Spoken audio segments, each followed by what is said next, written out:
रात के नीरव सन्नाटे और स्याह अंधेरे में डूबे पुराने कब्रिस्तान में ताजी दफनाई गई कब्रों पर जलती हुई एक आध मोमबत्ती की रोशनी में ठूड हो चुके सूखे पेड़ों की परछाई कब्रिस्तान की सूखी बड़ी बड़ी घास पर यूं दिखाई पड़ रहे थे जैसे कब्रों में दफन मुर्दे गल ब्याह डाल रहे हों। उस कब्रिस्तान का बूढ़ा चौकीदार कब्रिस्तान के बाहर बनी अपनी झोपड़ी में बीड़ी सुलगाकर सुट्टा लगा रहा था। कब्रें खोदने और मुर्दों को दफन करते हुए उसको यहाँ करीब 15 साल के ऊपर हो गए थे। वैसे तो यहाँ बरसों से शांत सो रहे मुर्दे उसको कभी भी डराते नहीं थे। यूं भी देसी ठर्रा चढ़ाकर वो कहाँ किस कब्र के ऊपर सो रहा होता है वो खुद ही नहीं जानता था। लेकिन पिछले कोई 10 दिन पहले जब से वो 4 दिनों के लिए अपने गांव गया, यहाँ का माहौल कुछ रहस्यमय और खौफनाक सा हो रहा था। गहराई रात के साथ ही पूरे कब्रिस्तान में खून जमा देने वाली ठंड व्याप्त हो जाती, जैसे कोल्ड स्टोरेज में सड़न से बचाने के लिए कटे हुए मांस को रखा जाता है। कुछ वैसा ही सड़न भरा भयानक ठंडा एहसास चारों तरफ छाने लगता। सूखे ठूड हो चुके पेड़ों की कटारों में छुपे उल्लुओं की डरावनी आवाज़ों के बीच किसी बच्ची के हंसने की आवाज़ गूंज उठती। फिर कुछ अस्फुट सी बातें, जैसे 3-4 लोग बात कर रहे हों। चौकीदार ने खत्म हो चुकी बीड़ी का आखिरी सुट्टा लगाया और अपनी चारपाई पर लेटने वाला ही था कि बच्ची के हंसने की आवाज़ से एकदम उठ बैठा। सिहरन पैदा कर देने वाली ठंड से बचने के लिए कंबल से खुद को लपेट अपनी टॉर्च की रोशनी उस ओर फेंकी जहाँ से हंसने की आवाज़ आ रही थी। टॉर्च की रोशनी में चौकीदार ने एक परछाई देखी जो एक कब्र के पास उकड़ू बैठकर बातें करते हुए हंस रहे थे। कौन है? कौन है वहाँ? गले से घुटी घुटी आवाज़ निकलते हुए उसने चिल्लाने की कोशिश करी। डर की तीव्र लहर उसके शरीर के सारे रोंगटे खड़े कर गई। अचानक खामोशी छा गई।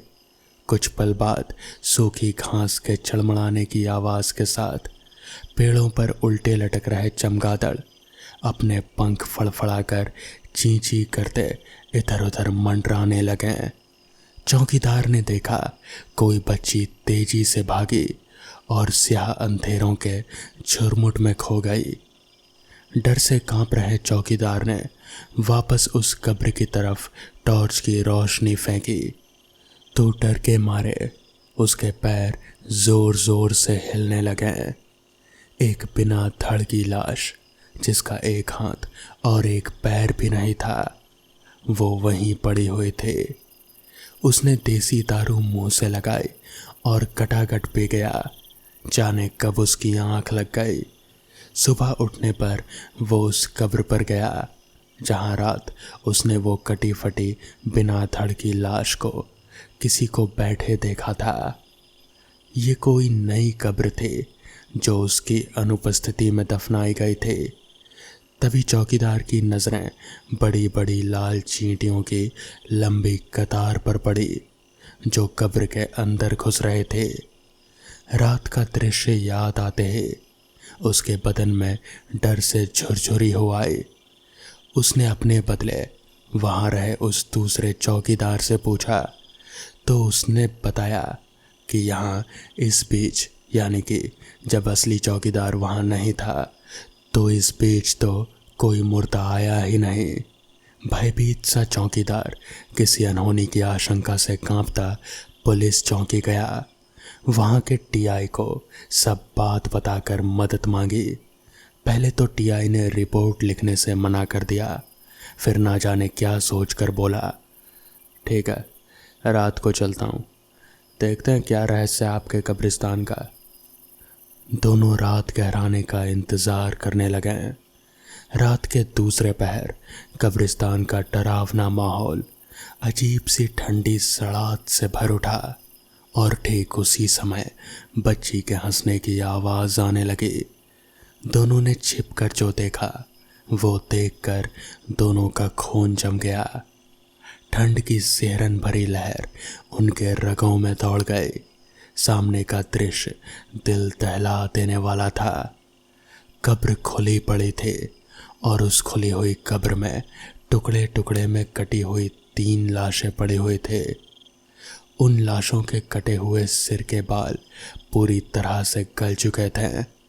लाशों के सभी कटे हुए टुकड़े के गले हुए मांस में कीड़े बिलबिला रहे थे और बिलबिलाते हुए कीड़ों से भरे मुंह से बात करती वो बच्ची हंसती जा रहे थे। आगे का नज़ारा बेहद ही भीभत्स और खौफनाक था। वो बच्ची अपने हाथों में सूखे हुए अतनियों से पिरोई हुई बड़ी सी सुई लिए लाशों के कटे हुए हिस्सों को सिल रहे थे। इस विभत्स दृश्य को देखकर टीआई को उबकाई आ गई। उसने वहीं उल्टी कर दी। रात के उस गहरे सन्नाटे में उबकाई की आवाज से उस बच्ची ने चेहरा घुमाया और पलक झपकते ही भागकर अंधेरों में गुम हो गई। करीब करीब पूरी तरह से गल चुके और लाल चींटियों और कीड़ों से बिलबिलाते मुंह पर जमीन घसीटते हुए उन दोनों की तरफ पड़ने लगे। ये देखकर चौकीदार और टीआई सिर पर पैर रखकर भागे। दोनों ही दहशत के कारण बीमार पड़ गए। कई रातों तक चुपके चुपके नजर रख रहे पुलिस वालों ने बच्ची का पता लगा लिया।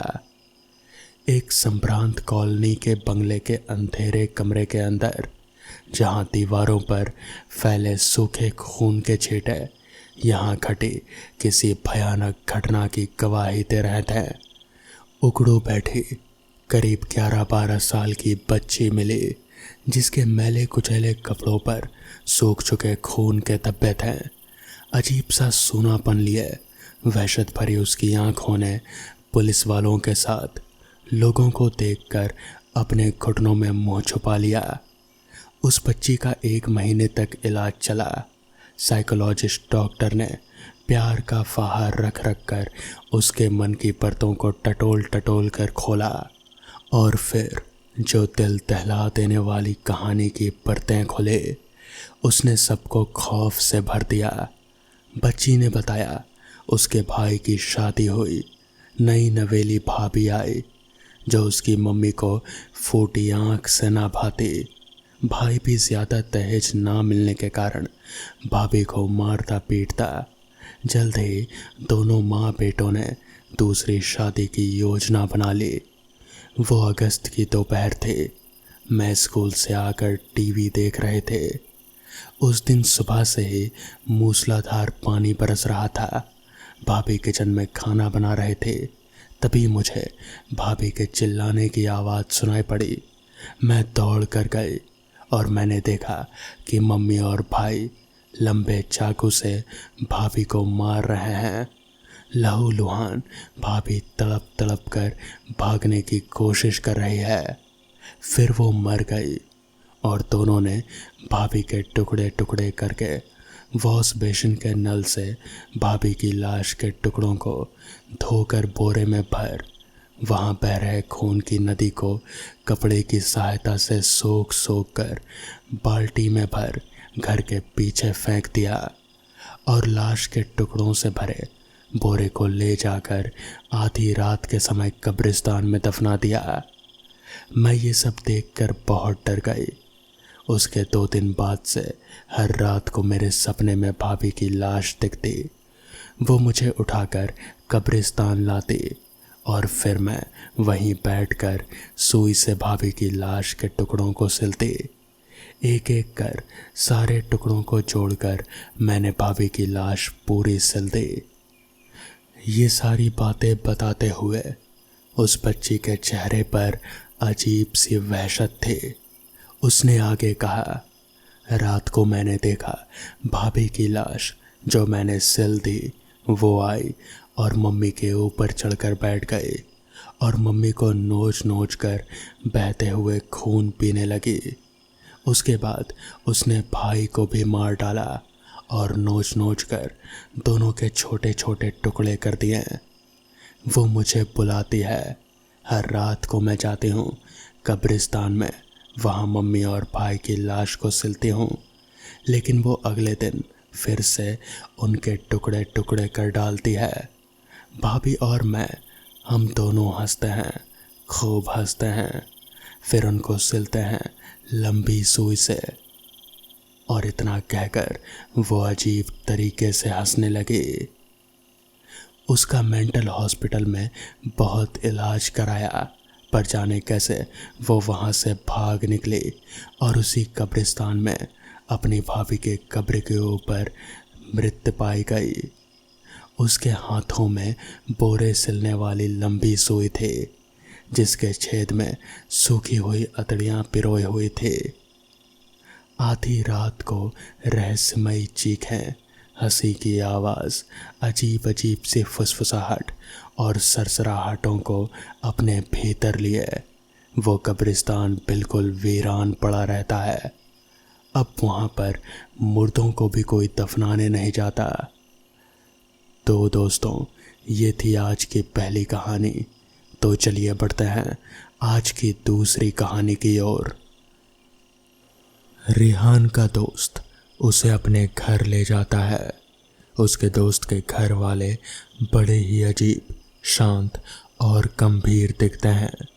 खाना खाते खाते रेहान को काफ़ी देर हो जाती है, जिसकी वजह से उसे अपने दोस्त के घर पर ही रात बितानी पड़ती है। उसके दोस्त की माँ उसे घर के ऊपर का कमरा में रुकने को कहती है। कमरे में पहुँचते ही उसे एक अजीब सा डर लगने लगता है, लेकिन वो डर क्यों रहा था उसे समझ में नहीं आता।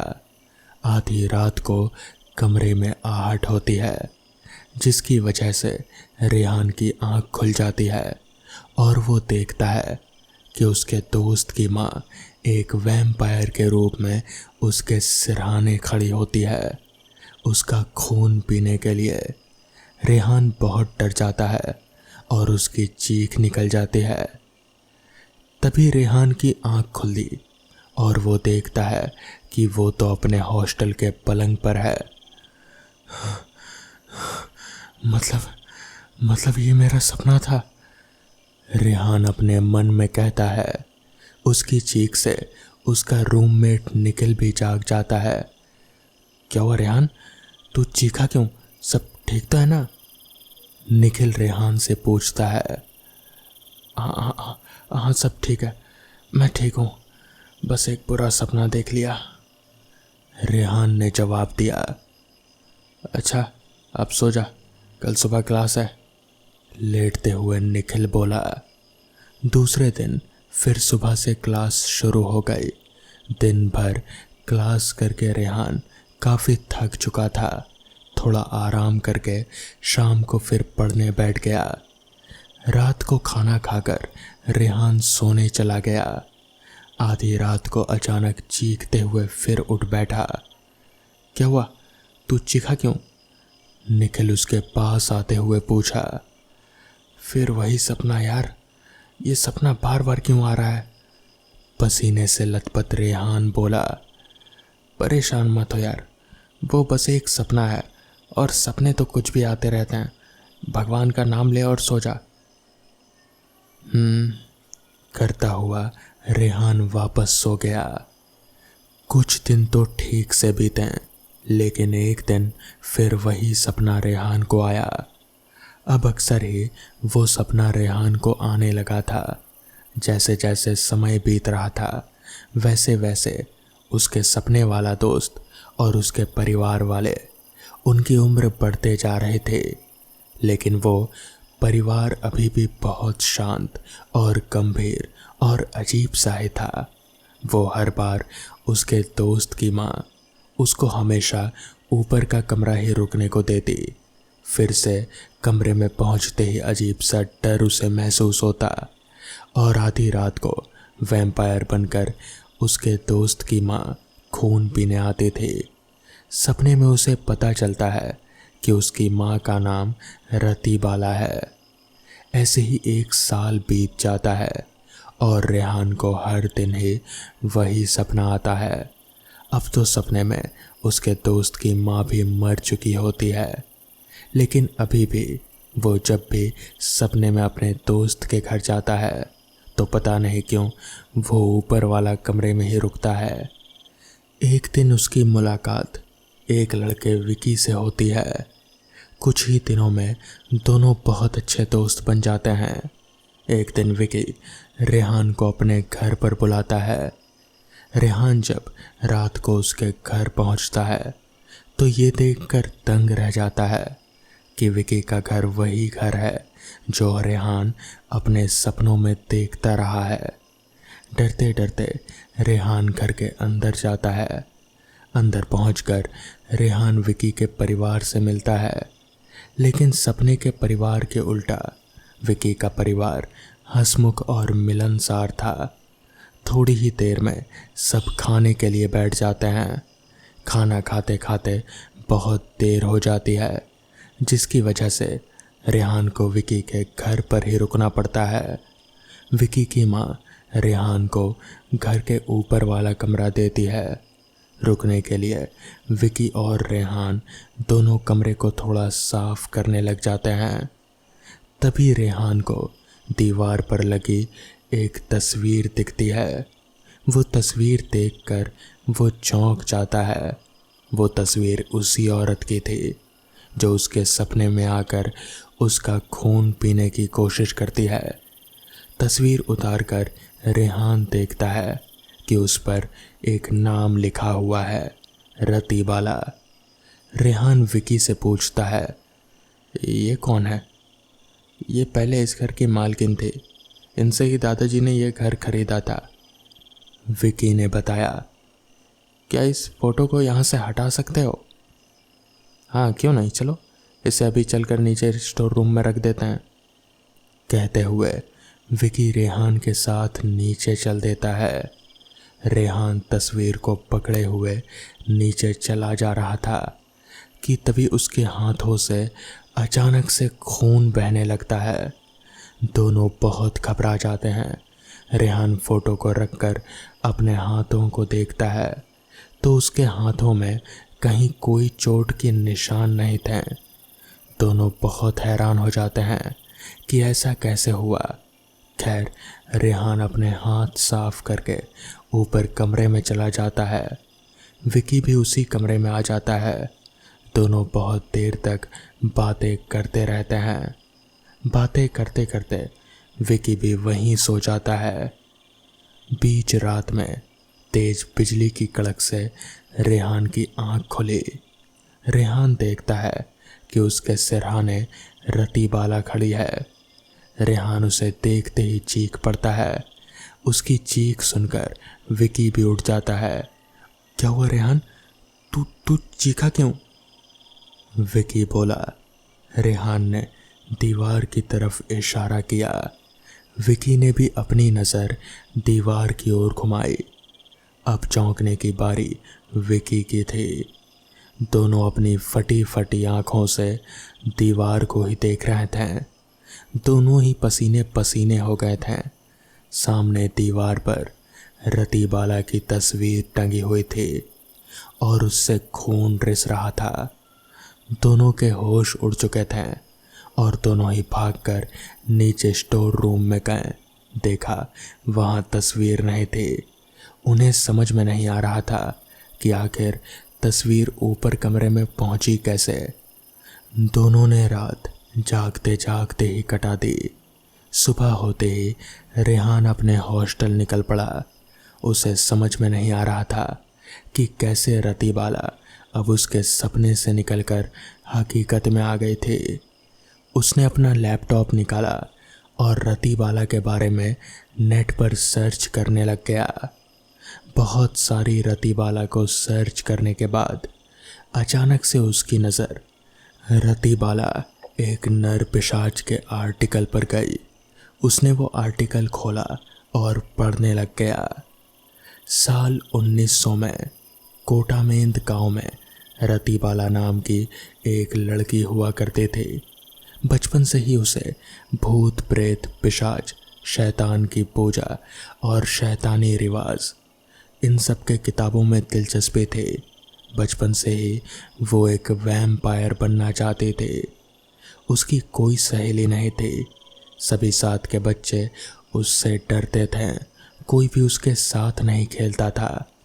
लोगों में इस बात की चर्चा थी कि उस पर शैतान का साया है। उसके हम उम्र के बच्चों ने बताया कि कई बार उन्होंने उसे कुत्ते का खून पीते हुए देखा। कभी कभी तो बिल्लियों को पकड़कर कुछ प्रयोग करते रहते थे। एक दिन उसके माता पिता ने उसे चमगादड़ का खून पीते हुए देख लिया। उसके बाद से वो कहीं गायब सी हो गई। दूसरे दिन उसके घर के पास की एक लड़की गायब हो जाती है और बहुत ढूंढने पर भी नहीं मिलती। बस इतना ही लिखा हुआ था उस लेख में। रेहान काफ़ी देर तक भी खोजता रहा, लेकिन कुछ भी खास मिला नहीं। अब उसे समझ ये नहीं आ रहा था कि आखिर रतीबाला उसके सपने में क्यों आ रही है। सपना तो दूर, अब तो हकीकत में भी शायद ऐसा लग रहा था कि जैसे वो रेहान को कुछ कहना चाहती हो। रेहान को कुछ समझ नहीं आ रहा था। बहुत सोचने के बाद उसने तय किया कि वो कोटामेंद गांव देखने जाएगा और पता लगाएगा कि आखिर ये सब उसके साथ ही क्यों हो रहा है।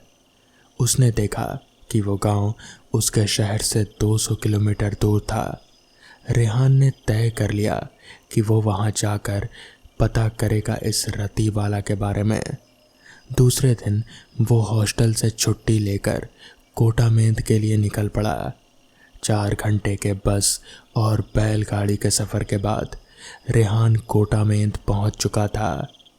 बहुत जानकारी करने के बाद भी उसे सिर्फ वो ही पता चल पाया जो कि उसने इंटरनेट पर पढ़ा हुआ था। निराश होकर वो वापस लौटने ही वाला था कि उसकी नज़र एक बहुत ही बुज़ुर्ग आदमी पर पड़ी, जो कि अपनी झोपड़ी के बाहर कुर्सी लगाकर बैठा हुआ था। रेहान ने सोचा कि बात थोड़ी पुरानी है, हो सकता है कि इन बुज़ुर्ग को कुछ पता हो। रेहान उनके पास गया और फिर उनसे रतीबाला के बारे में पूछा। सारी बात सुन उस बुजुर्ग आदमी ने कहा, बेटा ये बहुत पुरानी बात है। तब हमारा उम्र करीब 18-19 साल का रहा होगा। हम लोग इसी गांव में रहते थे। रतीबाला भी यहीं रहती थी। वो थोड़ी अजीब थी। पता नहीं, जानवर का खून पीना, चमगादड़ का खून पीना, ये सब करती रहती थी। फिर पता नहीं वो कहीं गायब सी हो गई, फिर किसी को नहीं दिखी। उसके बाद तो मैं भी नहीं जानता बेटा क्या हुआ। रेहान सारी बातें सुना और फिर वहाँ से उठकर वापस अपने हॉस्टल के लिए बस पकड़ ली। वो निराश था क्योंकि उसे अभी तक ये पता नहीं चल पाया कि आखिर वो सपना रतीबाला उसे ही क्यों नज़र आते थे। खैर, शायद इस सवाल का जवाब रेहान को कभी नहीं मिल पाएगा।